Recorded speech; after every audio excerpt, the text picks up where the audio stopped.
I'm representing the state of North Rhine-Westphalia in Germany, and we did a development partnership dealing with the reintegration of ex-prisoners. I think there are three things which you should know about. First is prisoners do have a very low level of education.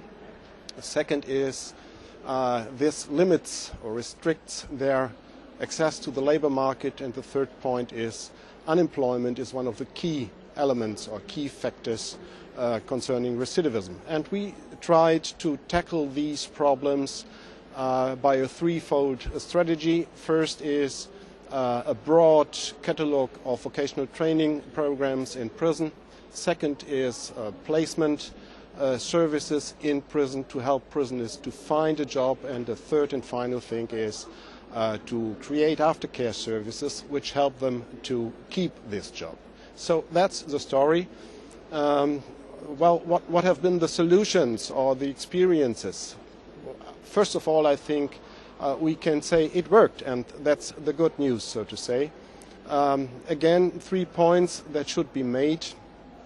First is we saw by labor market surveys that the programs in prison do meet the requirements of the labor market.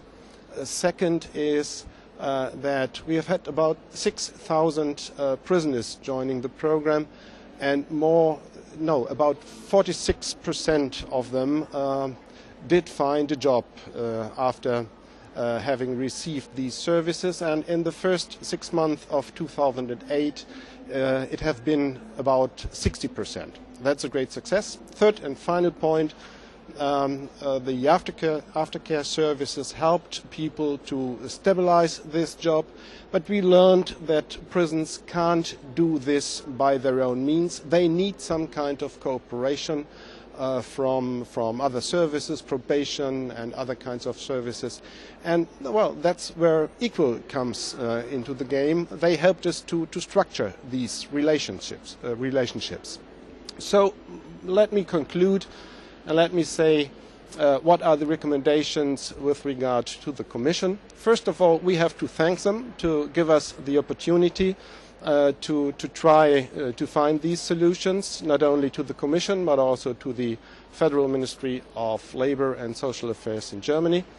The second point is, well, it was worthwhile. The money has been spent in a good way.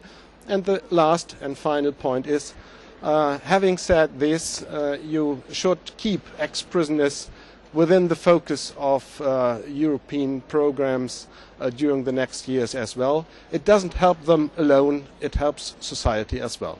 So that's the story of Mabisnet and Zubelis.